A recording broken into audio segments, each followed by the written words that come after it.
We are live. We hope. I'm still scared of the day that it wasn't live and we were just going on. All right, we're live. Yay! I'm old Pardon new me. dude. And he is Richard York, Asher's trueborn son, and Chris the Crow is waving from the wall. Mother One says, "Hello, family." And Deep Geek did a great video on why Sweet Robin is obviously not Littlefinger's son. Also, could okay, that's definitely debatable, but anyway, also, could the hooded figure, and I could pick out things that would imply that as well. Also, could the hooded figure confronting Theon in Winterfell be the guard in charge of returning Ned's bones? I I've like. heard that theory as well. Um, No, that's the first time I've heard that. I like that a lot. Hello, Sister Cards. Hey, everybody. Guard Hollis Mullen, he would recognize Theon and be familiar with Winterfell. One of the things that's nice about the Harwin theory, though, is that Theon specifically thinks Harwin is dead, and we know that's not true. So anyway, Mhm. and it's called the Ghost in Winterfell. So anyway, Mother Royan and be lowborn enough for Theon to not know his name. Oh, fair enough. um, that does remind me of something that we've speculated on based upon the sample chapter of Theon, right? Which hello, whoops, there's that. There, my two. Oh, start Hello. it backs. I didn't mean to start it. All right, well, I'll figure this out eventually. Anyway, Is your screen different again? Because my maybe. comment section is all jumbled up. I could barely No, see anything. And no, they it's charge it's they it's. charge $53 a month for this. You should figure out how to get the free version, or we should get rid of StreamYard. Well, when I complained last time, they cut it in half, and I'm fine with that. I mean, like I said, I don't know anything about the doing it on YouTube and all that stuff. And the only reason I went StreamYard was you had to have 50 subscribers to be able to do live stream, but you're on probation. I forget what all. I was like, no, StreamYard, I just go. But when I got StreamYard, it was like within a week I broke the 50 subscriber mark, so I didn't really need it. But I mean, I've been using it ever since, and I'm one of those that I am petrified of change at all. Any kind of change just drives me bananas. So I'd rather pay if I can get it back down to 20. I'd rather pay the 20 and keep it with StreamYard.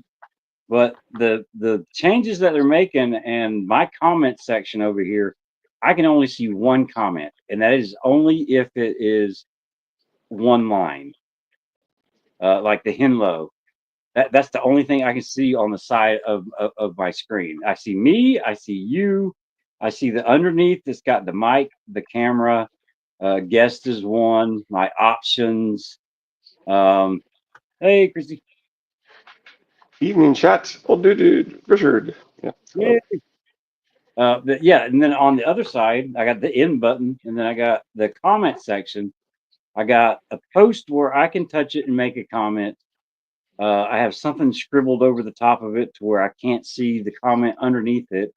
And at the very top, I have something that's a beta something comment. And then in the middle, I can see one comment. That is it. That's all I can see. It's driving me crazy. So last week, Monday, it was better. I could see the comments because you were having a hard Yeah, time reading them. I couldn't read them. I could, My eyes weren't focused. yeah. So, I don't know. I'll figure it out. I'll see if I can drop it down. And I tried Yeah, using the bigger screen on my tablet to where I could be able to see the comments, but when I went on the tablet, you couldn't hear me, and I couldn't hear you. So I'll figure hiya. something out. But okay, When's the winter coming? Well, we were wrong about that one. That was one we thought was getting close, and clearly that was not the case.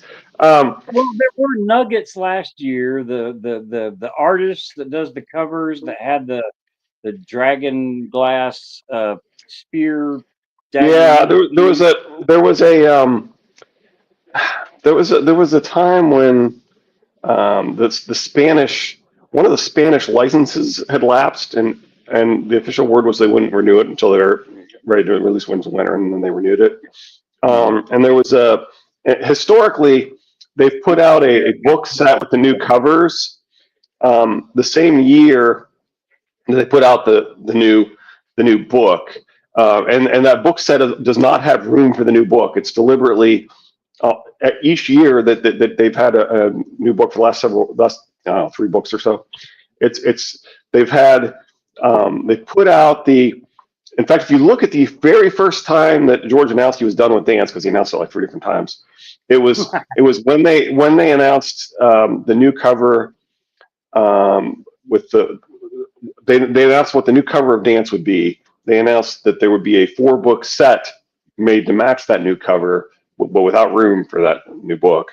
And so you look, and they've done that basically every time, and they put out a release that they were going to put out a box set with new covers, and it was like they only usually do. I mean, basically they only do that when they're about to put out the new book with that new cover style.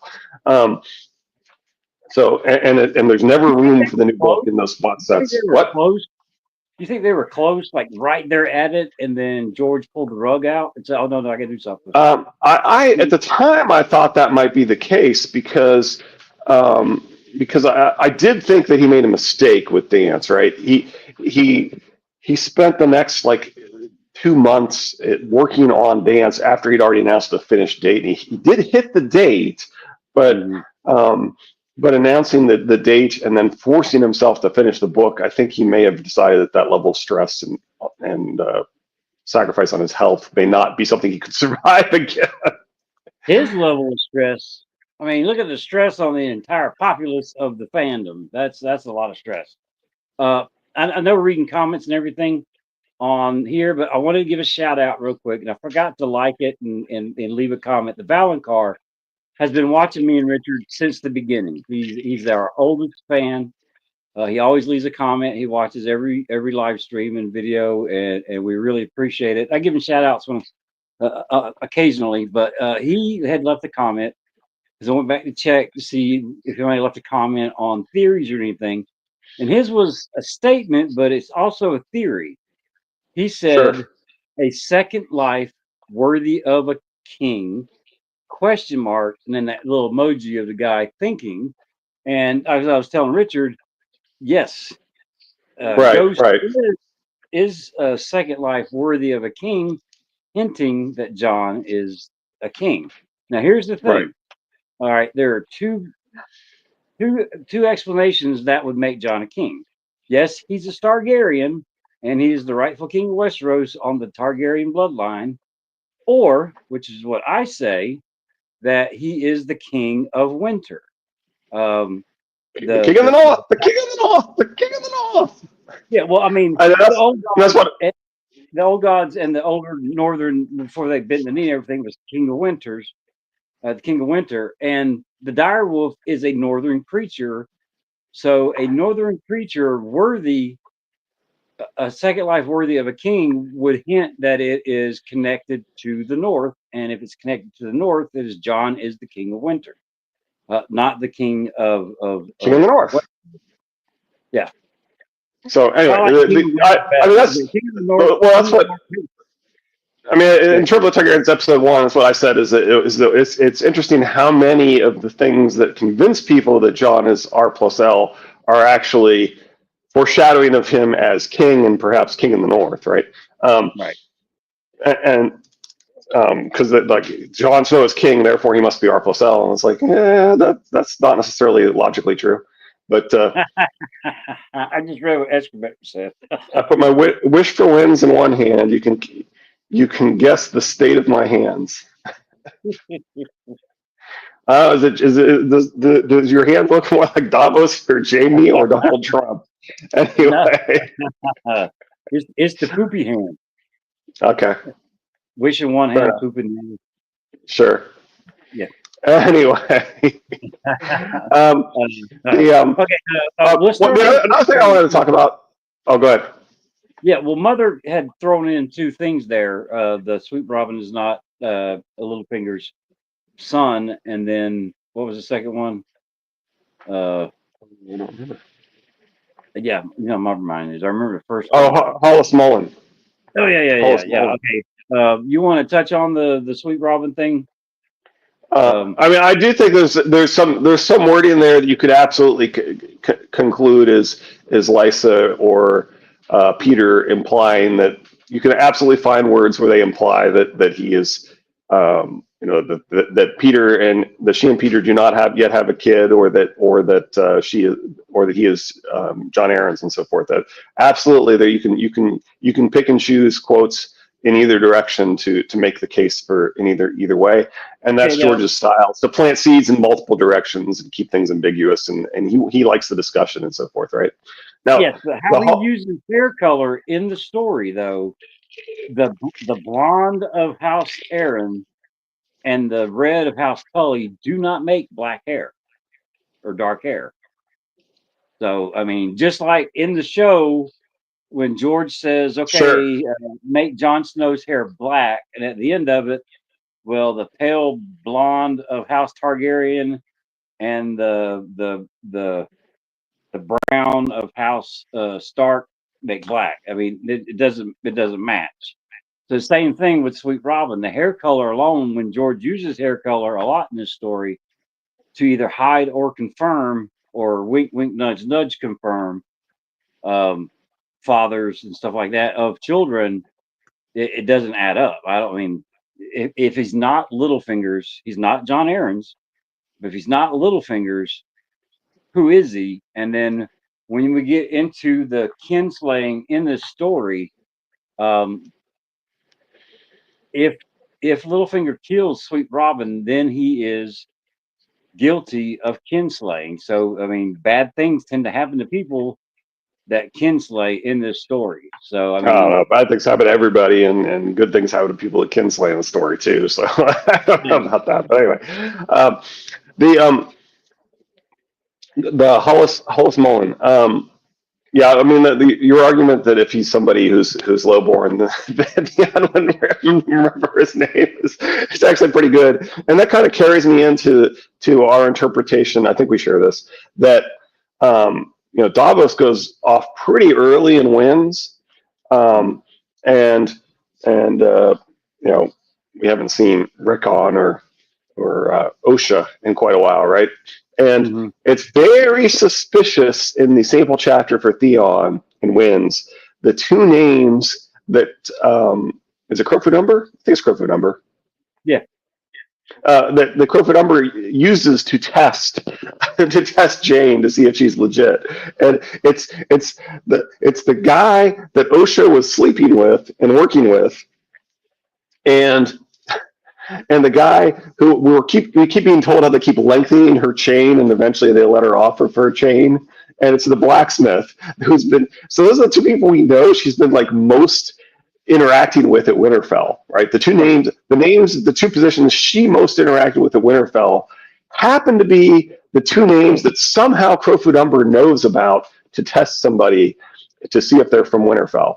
And Mhm. and that's really an interesting coincidence, right? Especially given how long Davos and Rickon have been gone from the story. Oh, okay. On the Mullen. All right. As a guard from Winterfell, he would know secret passages possibly. Um, he would know where the crypts are. Um, and we see him. Don't we see him after Theon takes Lady Dustin down into the crypts? So the bones Oh, haven't been placed here yet. If Theon takes Lady sure. Dustin before the hooded man messes with Theon, then that the bones aren't there yet. Well, this guy shows up after Lady Dustin goes down there and then places Ned's bones in the crypt, or something like that. If that makes sense. Okay. Okay. Yeah, so it's definitely an interesting. I have heard that interpretation before, and it's definitely a reasonable theory. What's that? Kirsty Angel says when Rhaegar died, he called out Lyanna's name. Could tie to Second Life and him going into Lyanna's womb, being reborn as John or Danny or whatever. All through the books, Targs are spoken of being born again, reborn, or come again. Yeah, that's an Oh, interesting idea. yeah. Cries out a woman's name. Yeah, because we always get either cold or them crying out their wolf's name he says a woman's name, and we assume it's Liana, which seems like it almost has to be true. Then yeah, I like that. That's interesting. I like that. Now, what if the death of Jon Snow?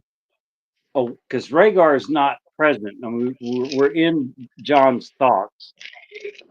So there's no Rhaegar Targaryen stuff going on in those thoughts. But what if the death of Jon uh, releases the Rhaegar that's trapped in there in his second life, and the Jon we see? I predicted that we're not going to get um, POV from Jon in But the yeah, we end. might that. No, I mean, we don't get any from Catelyn when she's resurrected, and so there's Right, but I, and part of the point, and we've talked about how Melisandre is probably supposed to be the one thing that's in common amongst all the witnesses of the empty tomb and the four gospels is that there's different numbers of people there and so forth, but the one person who's always there is Mary Magdalene, and so and her name isn't. I mean, the name Magdalene is really Mary of Magdalene, basically, right? It's not really. And so Melisandre of the Shy could be is George's female POV that he's put at the wall to witness the rebirth and so forth, right? So, um, but then tied to the three heads of the dragon, Christy says, yeah, makes sense. As time goes on, I hate the R plus L equals J theory more. Yeah, I obviously, if you see the Targaryens, you know I don't. I'm not a huge fan of that theory. Like, But on that note, as much as I love the Ned or even possibly Brandon being the father of John, I've said it before. If it comes out and George hasn't changed his well, yeah, mind, I'm not going to hate it. I'm not, yeah, I'm not going to cry or I'm not going to throw my book into the fireplace and stuff like that. That'd be fine. I'd be like, okay, well, let me go back and double check and read because oh, we fall pointed in out love, times when we pointed out times when we see additional evidence that could yeah. support R plus L equals J as we go through the books and so forth. Well, that's one thing I like about us is we will point out things that go against what we say or believe. But Absolutely. when Right, we and I've tried to. I guess I haven't done as good a job as I could have of pointing out things that show that Sweet Robin is actually John Aaron's, but I've definitely seen them. yeah, And Mary I is mean, known as the star of the sea, says Kirsty. you talk about Mary Magdalene. Mary Magdalene, yeah, yeah. We're talking about Mary Magdalene, how that could relate to. And that almost sounds like Shiera Sea Star, and the theory that Shiera Yeah, Sea Star that is was like that. actually That's good. Melisandre's mother, right? Yeah, that's pretty Oh, I like that. little Yeah, detail. yeah, that does tie in nicely there. Yeah. People are just too annoying with the Targaryens. yeah, I do like how that could tie into that theory. Well, I They're mean, so I said overrated. before, Well, we're and definitely more I House Stark fans. I am a I, huge House Stark fan. Even if they turn out to be the bad guys, all some of the theories, others' blood in them, I don't care. Okay, yeah, I really like Ned. of I course. like Rob. I like John. I Yeah, like Arya. yeah, I don't even Uh, buy the net is an idiot theory that people throw out there. I'm like, I don't actually interpret it that way, but anyway.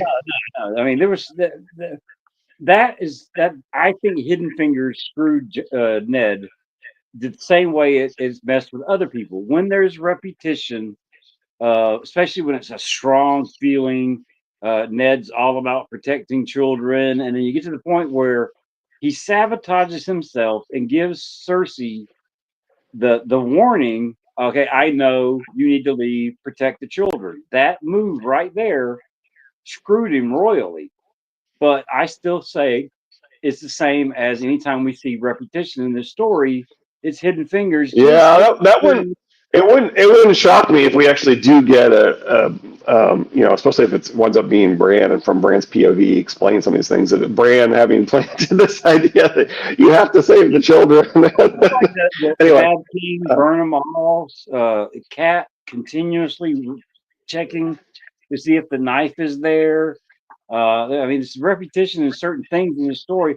Her hating John and making it to where he did not want to stay there because before he takes his vows, he thinks about going back home to Winterfell. And the reason he doesn't do that is because of how Okay. Cat treated That's him. interesting. But Interesting. if he went, he would be dead with Rob right now, and we wouldn't have John and Ghost. So somebody messing with Kat's head and not letting her love a motherless child and treating this boy like shit his whole life is the reason John didn't die with Rob, because somebody that's playing the Game of Thrones needs John where he's at and not dead from that. You know, I mean, he might be dead now, but there's a reason for it, and Sure, sure. uh, yeah. Share a sea star, but also all names like Mary, Mariah, Nymeria, etc., are tied to the star of the sea. And of course, you could see Nymeria being star of the sea, making a lot of sense, right? Oh yeah, definitely.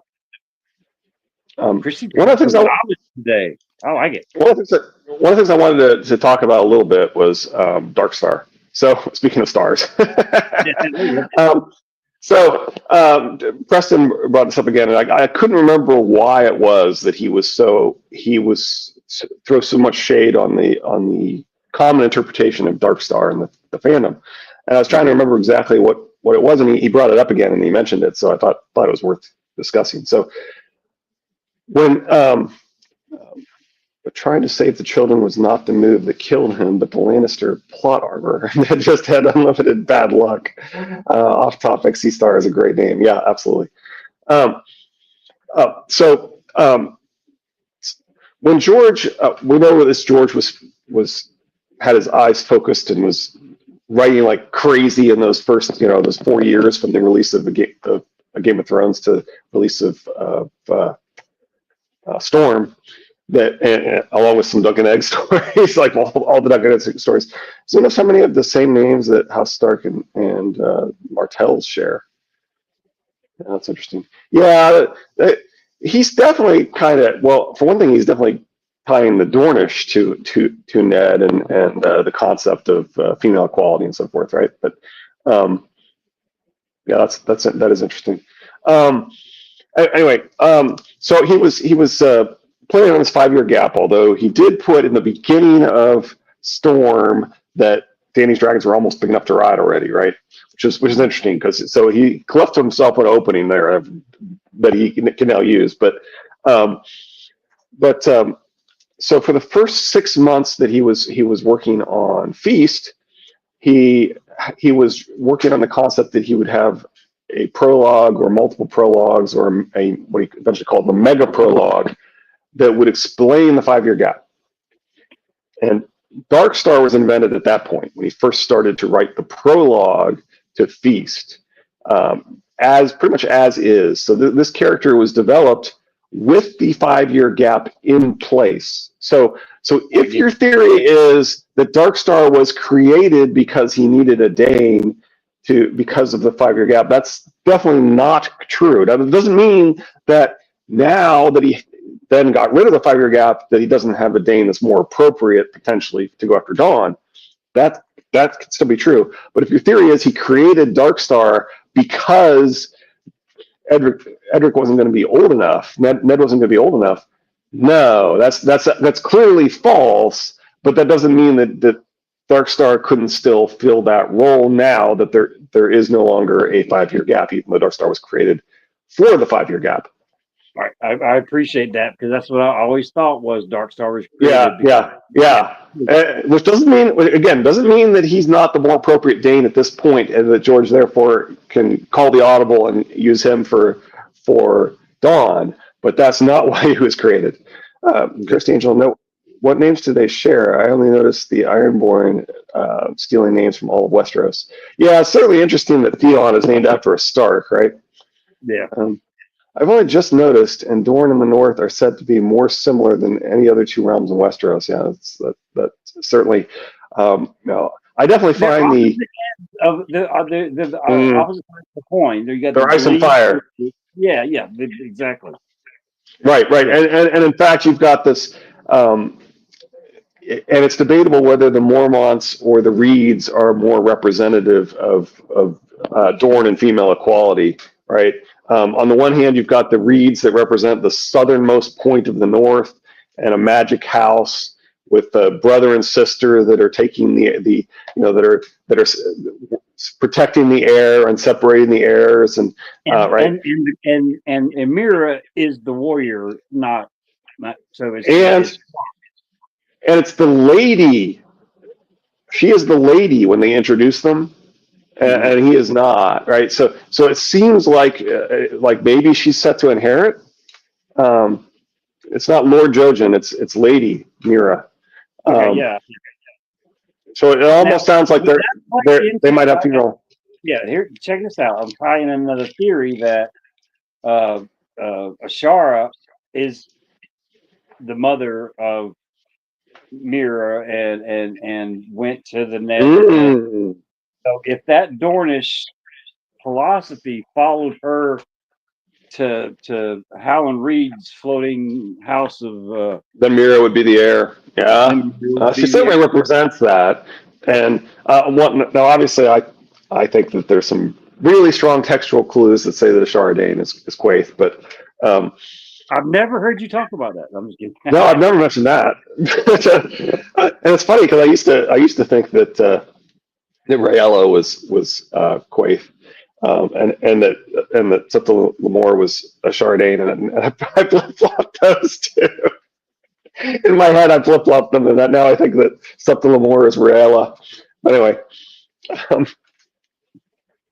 the yeah, so I did, yeah, I definitely wanted to mention that about Darkstar. Like I said, that definitely doesn't preclude the concept that he's the more appropriate Dane at this point to go after Dawn, but that's not why he was created. Maybe he's It- created what we've seen so far, a bad guy that the Dorn could blame and slow the King's Guard down. We got to search for this guy. I mean, he was originally created as as the bad guy.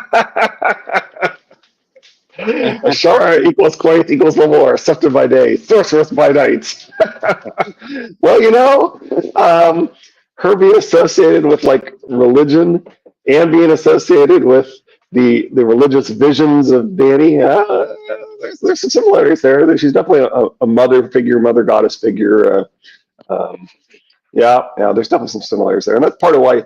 It's part of that whole mother symbolism versus goddess appearing to Dany symbolism is part of why those two are the kind of the ones that I wanted to I've highlight. always been on Septa Lemore was Lyanna. Um, the main reason, and it's Liana, kind of stupid, is you said Liana. I think you meant Ashara. hmm, Did you mean no Liana or Ashara? Lyanna. Oh, okay. Was Lemore, and the only reason, and it's a small reason, just like my Mm, small for Tormund being Lord, young Lord Willem Dustin, is the 7-pointed star being found at the Wolf's Den. Um, why? Why would George throw that one book in the cell with Davos um, if it wasn't a clue or a hint? A small clue and a small hint. I think And it's.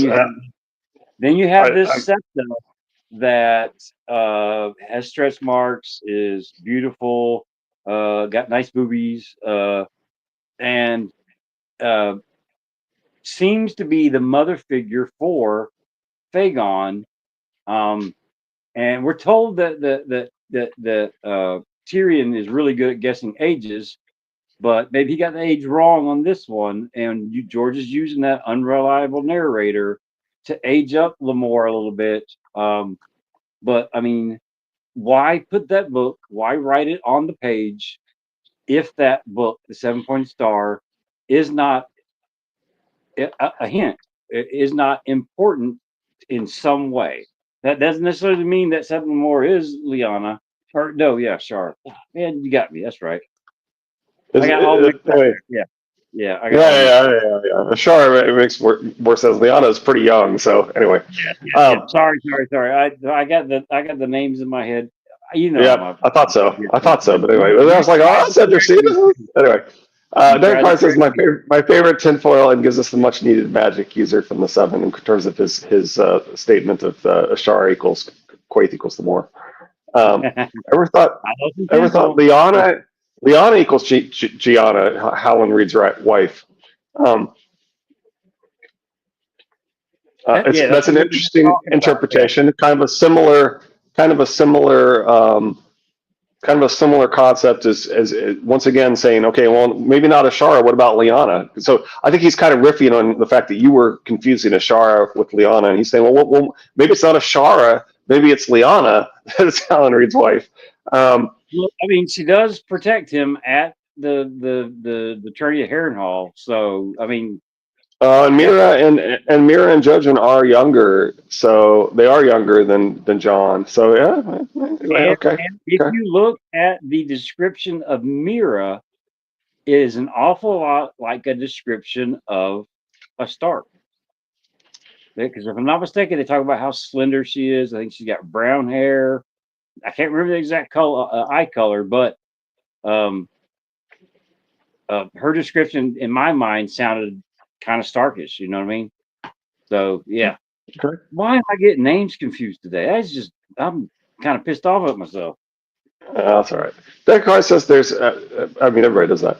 That car says there's Duran's and Mariah's, and I've gone blank now in terms of the common names between the two. Green Eyes Mira. Okay. Okay. Well, I mean, she Okay. got the green eye from her father, but I mean, she's Yeah. Well, and that's part of the point of the reads, right? Is that they're supposed to be giving us clues as to what Crannogman looked like, and that um, and we're sort of told that Jojen in Brand's mind, Jojen and Howland Reed look the same, and he never tells us what the hair color is. right. But But it sure seems. we do get her hair color. So if she gets the hair Mhm. color from her mother and the eyes from her father, again, there's George playing with hair color Yeah. and using the unreliable narrator that does not tell us all the information that we need to know to make a really good educated guess. He hides stuff in plain sight all the time. So yeah, I can see Liana and Howland Reed. I mean, especially like I said, she saves him at the Attorney of Harrenhal. He was all that time at the Isle of Faces, and they could have been like, "Hey, you need to go here. You need to get your ass kicked just for a little bit, and then you're gonna meet the love of your life, and everything's gonna come up roses or whatever." So I mean, and it is rumored that she is the Smiling Knight or whatever, Knight of the Laughing Tree. No, for Um, sure. I'm Again, smiling at to somebody else. protect and to oh yeah, and to there's me and names again. To protect the honor of Alan Reed, she beats the crap out of these three knights so they can chastise their squire. So yeah, there's probably some there between Liana and Howland. According to the show, Howland is blonde and taller than Ned. I'm pretty sure that won't be true in the books.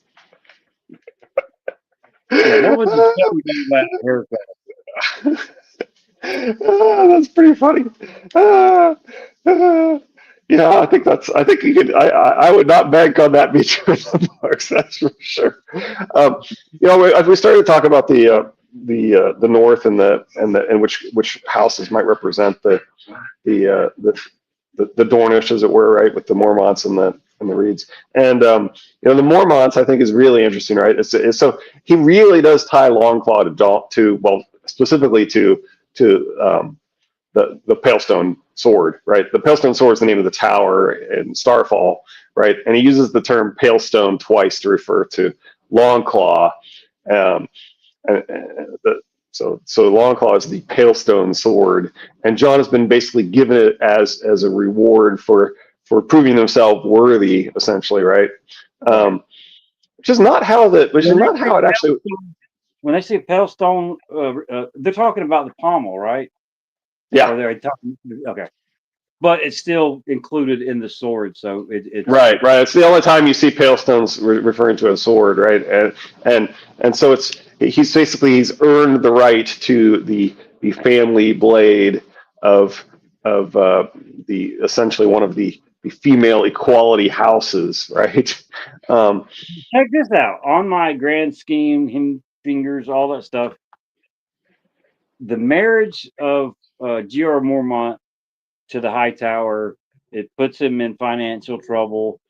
Jorah, but yeah, And he sells poachers to try to get money, and that leaves Longclaw in the possession of Gior to be able to give it to right, John. right, So this is and this is that and this that's is like this is like the 3D 14 level checkers and chess with some D&D thrown in there. I mean, it and dominoes all oh combined. yeah, we talked about how it's also important for Liness to wind up with the fleet over in Essos that her brother is now going to try and get from her, right? Well, So also there's multiple Jorah things that had needed to to fall into be in place. Essos. Jorah needed to be in Essos to protect Danny and have that plot. So there was an episode. I forget the name of the show, but it was kind of like mutants that had simple kind of powers. I think it was only one season, but one of the bad guys could take a quarter and roll it on the street, and it would cause a chain You've reaction. talked about that. You've talked about that before. Yeah, that killed somebody, and that's what I think. What is how they're playing the game. It's the rolling the quarter on the street that causes the Oh, yeah. chain reaction to put people in the places that they need, and each player keeps rolling quarters when it's their turn down the street, trying to manipulate uh, things that are going on in the story. Again, also with a little bit of the mind messing Yeah, with. So I and mean, I mentioned before that I know I read a story which is called something along the lines of Fire and Ice about two essentially two time traveling deities that were like saving or they would save three people or kill three people and look at the effects. And so one of them like killed JFK and one of them like killed Lincoln and one of them like saved Isaac Newton and looking at these huge effects that these things have and you know let's change sides and go again kind of thing. And they anyway, but was it written by George? no, oh, I don't Was think it written so. before this story? Oh yeah. This is. I was Yeah, reading this as a collection of old science fiction there you go. time travel stories back in the '80s. I told you George is a thief. Yeah, that's where he got the idea. Yeah, yeah. Well, speaking of thieves, like Longclaw reminds me a whole lot of Terminus Est. So, um, in the Book of the New Sun, when they're basically kicking him out, so it's definitely a story about does obedience to sadism and torture represent honor, right? Um, Mhm. the name Quaith, I get Quay or Key, Quai, and the. She speaks in riddles, back to front. So the key, and she's tied to quays, ports and harbors. Okay, Church of Starry Wisdom. I'll see. Oh yeah, definitely. I'll see Quaith equals quiet. Oh, I like that. Yeah. Yeah, I Um, like that a lot. Love of Song of Ice and Fire is D&D lines of thinking. PC Jorah. I seduced the dragon. GM GRM. You can certainly try. So in the Book of the New Sun, he does later refer to Terminus Est as like the most valuable sword in the world, and um, they give him he basically like betrays the orders of the guild and stuff, like John getting thrown into the cell for attacking, and then he's given Alistair Thorne, right? He attacks Alistair Thorne and gets thrown in the cell. And then he gets given the sword, right? Well, he kind of gets thrown in the cell. I mean, he's actually thrown in the cell because he helped give the gift of mercy to somebody he loved. But anyway, and they're torturers, so giving the gift of mercy to somebody you love, torture isn't really isn't really a good thing. It's anyway. But they like give him the most valuable sword in the world, even though he keeps talking about how they've fallen on hard times. They're not what they used to be. They don't have anything and so forth. And they give him like the most valuable sword in the world. This organization that's no longer no longer valued, that's fallen on hard times, somehow still has like this sword that's incredibly valuable they haven't sold. Sound familiar? and, Yeah, they give it to him, and he's like, right after he's been arrested like that, right? And And one of the things that's kind of interesting. Yeah. So it definitely screams of, so Longclaw definitely screams Terminus Est in terms of this concept that they have this incredibly valuable sword that they shouldn't be able to have, right? And um, and they actually wear blacker than black. You can actually buy blacker than black fabric that absorbs like 99.99% of the light or something. Anyway. Okay. I just had a thought. Okay. Dawn is pale as milk glass, Mm-hmm. based from the meteor and everything, and that seems to have similar properties to Valyrian steel, even though that just might be a coincidence. Um, uh, with the exception of a trap soul, I believe that those two, the Valyrian steel has trap souls in them. It might be the souls of the people that get killed by the blade, or what the And it might be soul a they. willing sacrifice gift for the white sword versus slaves being sacrificed So, for the black yeah, sword or something yeah, like that. Yeah. Valerian steel is that dark color, even though we don't get that in the show or in the swords you used to see in my videos. Some of them are over there in that corner. Sure. Uh, uh, one of them looks broke. Uh, so if Dawn is the pale sword and Valerian steel is a dark color, then Longclaw, could it be the opposite? It's not Lightbringer. And there's a theory that John's going to go dark, or somebody else is going to come back in John's body. He's wearing black ice armor in that one. His dream, his sword is red, and Jamie's sword is pale blue. So what if the a Song of Ice and Fire and the sound of Steel's crossing, Dawn and Longclaw. What if that's the Song of Ice and Fire is those two swords uh, in a final battle, the Jedi Skywalker lightsaber fights. You got a blue sword and a red sword going against each other. I mean, Oh, by the way, a lot of people have heard of Damascus steel, right? And Valerian steel is kind of somewhat like Damascus steel, or it's probably somewhat inspired. Obviously, it turned up to 11 in fantasy version, but he turned it up and to 15 in this one. and I've been referring to their Ryuseito, the Japanese meteor swords, but there's actually apparently the sword of heaven is not considered the Ryuseito means comet sword basically, but the sword of heaven is apparently not considered a Ryuseito. Sword of heaven is made from a meteorite, whereas the Ryuseito, meaning comet swords, were also made from basically meteorites. But anyway, I've always been referring to Dawn as like the Ryuseito, but actually I think the sword of heaven might actually be different. Anyway, sorry. Um, how about Vietnamese non Quai, Fu Monster Beast Kaiji? What? Okay. What's that? Which name is that a reference to? Is that Quaith? Is that a reference Wait, to? I think Oh, okay, okay. Non Quai is not Quaith. quite. Okay. Non Okay, Quai. he said again. Not quite. Okay. Etymology for Septa Lemore ties to seven and death, possibly love. So she's literally a personification of the seventh god of faith, the seven being death and or the stranger. Interesting.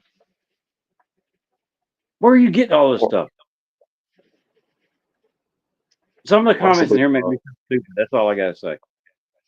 I do very little research. I go with my gut, whatever pops in my head the first time. Generally, what I go with. And I I was mean, granted, disappointed that I couldn't. I was disappointed that I couldn't come up with more on Baramer than I did. But anyway, I mean, I did the best I could.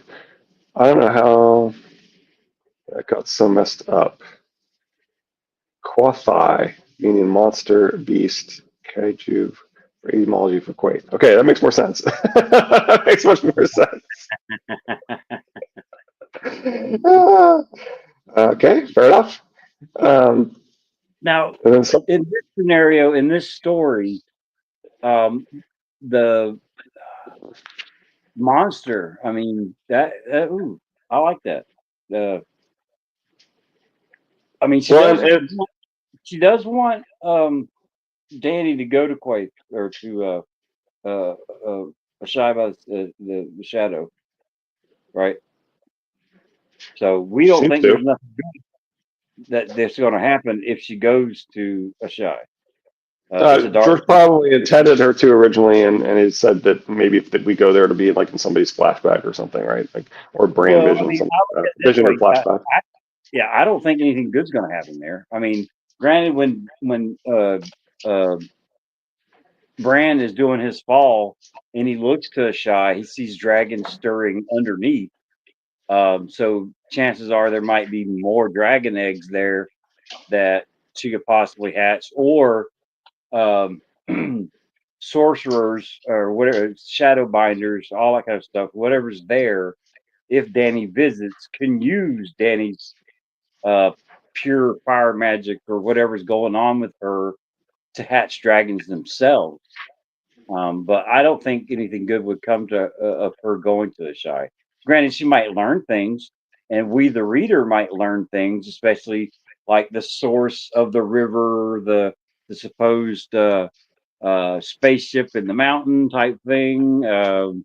He could drop more hints on that, even though chances are he's not going to tell us. Or that was the what is it? The fallout shelter, the remains of the laboratory with the gene splicing. I mean, the theories are just almost limitless to what's up there. Sure. So, I mean, granted, her going there would give us information possibly of what's there, what's north of there or south there, wherever the mountain cave and the river begins and all that stuff. But yeah, I didn't think her going there would be a very good idea. But now he doesn't have time, so she might do the visions and the dreams for George to give us the information that he wanted us to know about a shy, possibly, because she's going to have to come to Westeros. Or, I mean, and he's got both Bran and Melisandre as point of views that can give us whatever information he needs to give us, right? Right. Yeah. Melisandre could have been there, could have gone to Well, that up the river. we've talked about we've talked about that 2002 blurb, right? That's another thing that Preston was talking about recently. I also think Lamora is tied to a vampire movie from the 70s. When it was Lamora, A Child's Tale of Supernatural, The Legendary Curse of Lamora, and Lamora, Lady Dracula. Okay. Okay. Huh. Well, and that would go to her being somebody that's sort of undead, right? Um, Oh, yeah. George does like to put those little clues in there. yeah, he likes to put a name that kind of implies that there's somebody who's already sort of died and come back, kind of thing, right? So that would Yeah. make a lot of sense. That would make a lot of I just sense. went down the fever dream vampire rabbit hole with Lamore. Okay. Y'all, I mean, y'all have to be Well, careful well, what you take on here because my brain will short circuit trying to put a round peg or square peg in a round hole going down these rabbit holes. And that's the rabbit hole I really would like to go down on that one. I mean, saying going down on that one doesn't sound too good. I probably didn't think those choices of words out the best.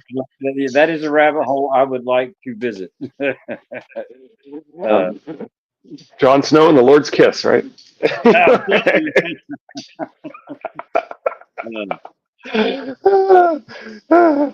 All right. Anything else we need to? Oh, I was gonna say. One of the things that Preston likes to talk about is he was talking about how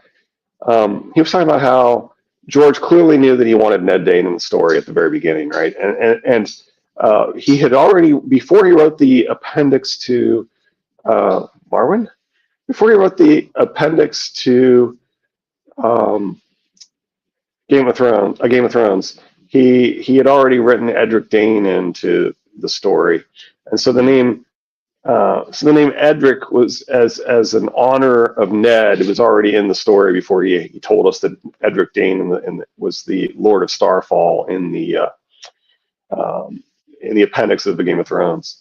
So the name already meant honoring Ned, basically, when he created the appendix. And I'm like, yeah. And he's like, but it doesn't really make much sense. And so one thing he did say was interesting, is that George decided clearly after the fact, and I agree with this, after he'd written Game of Thrones, to make Ned be Beric's squire, right? Because it doesn't make any sense that Ned wouldn't have commented on House Dane having, the Lord of House Dane being the squire to Beric Dondarrion, as Ned assigns Beric Dondarrion the task of going after Gregor, right? So he's like, so clearly he did decide to add him into the story later in terms of how to introduce him, but he definitely intended him to be, named after Ned in honor of Ned and so forth. Right. Lady Thistle and Quaif, it's not. It's just what I see looking at the name, not etymology. Okay. Sorry. Will Marwyn reach Dany? Oh yeah, I think Marwyn's going to reach Dany.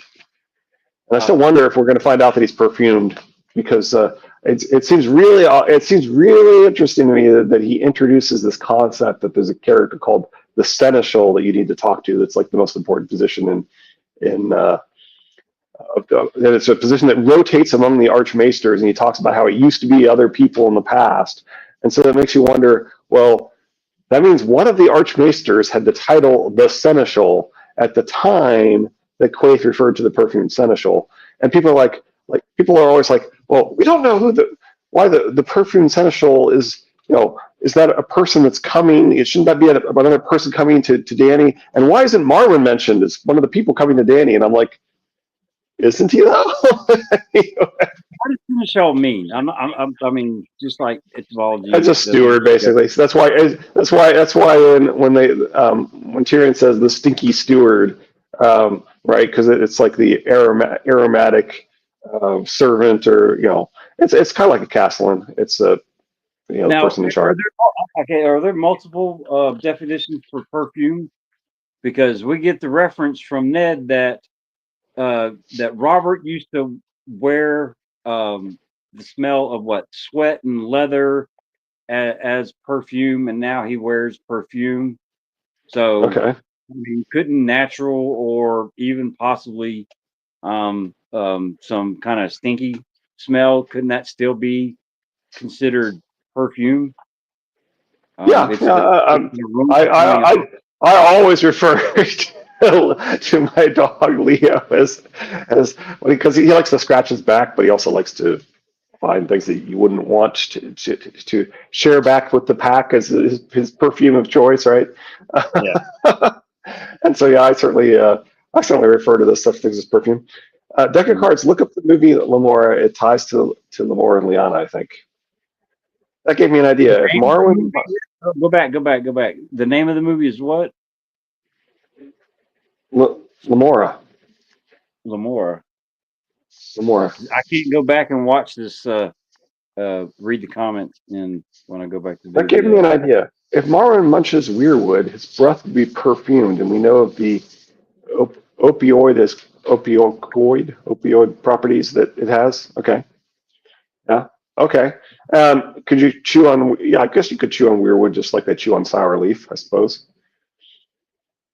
Well, I mean, you could drink Shade of the Evening, so why couldn't you chew on? Now, are you talking about? Oh, doesn't Littlefinger chew on mint? I believe so. So he's going for perfume. He's going for perfume here, right? So, Yeah. Yeah, I'm pretty sure that Sansa talks about him having mint breath because he chews on mint. Christine, you're way ahead of you. I searched it when you wrote it. Okay, I searched it when you wrote it.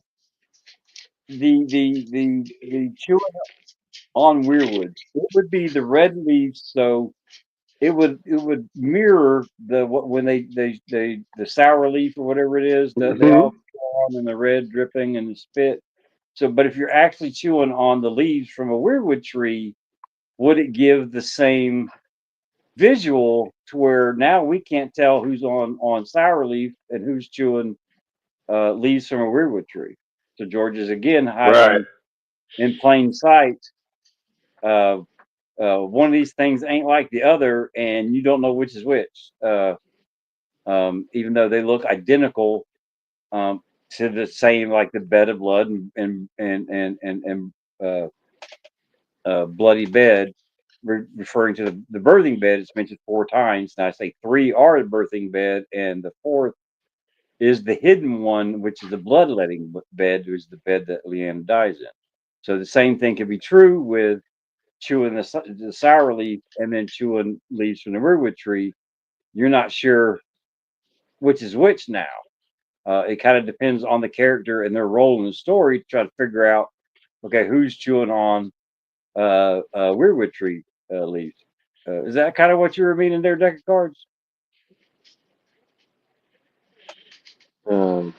More much as we were, but I think he's going for the perfume as much as he was the Okay, okay. opioids and the sour leaf. But yeah, ha ha. Ha. What do you think, deck of cards? I don't. I think he's just searched for it. I don't think he's watched it yet. Hmm. Anyway, we got less He than knows 5 minutes good. left, so Yeah, do he we want to knows a wrap good up? Or? video when we get. Yeah, we'll go ahead. I got Carter and all them here. So again, awesome theory day. I'm so glad we started doing this again. Um, Anytime. Yeah, exactly. everybody. Well, Chris has been quiet. I had to get on to him today. Like the But video. everybody come with a decent theory to talk about, from Mother to Lady Thistle to deck of cards, and then Christy. I appreciate it. It's a really good conversation. I do love the visuals of the rabbit holes that I'm not going down on, but I might try to visit the rabbit holes on some of these theories, especially the vampire one. That one kind of stuck out in my head there. We So might need to bring up next time. Let me try and pull up the 2002 blurb again next time. But we can talk some more about that. That's the one that talks about all like Barristan revealing the truth to Danny about Starfall or something. But anyway, okay. All right. Well, again, like I said, this the whole reason I started the channel was to have the conversation, and on these theory days, we get to actually have that conversation. I really appreciate it. So again, thanks to y'all, and thank you, Richard, for doing all this, and I appreciate it. And what's the next thank you, chapter? We're doing Bran. Friday. Brand. Bran's first of his three. Yeah, Yeah. All right. And which book is that? we only have dance left, dude. I'm just double checking. You know how I am.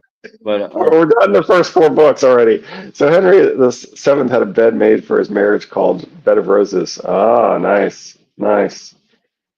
there's Um, the thread. interesting. No, okay, okay.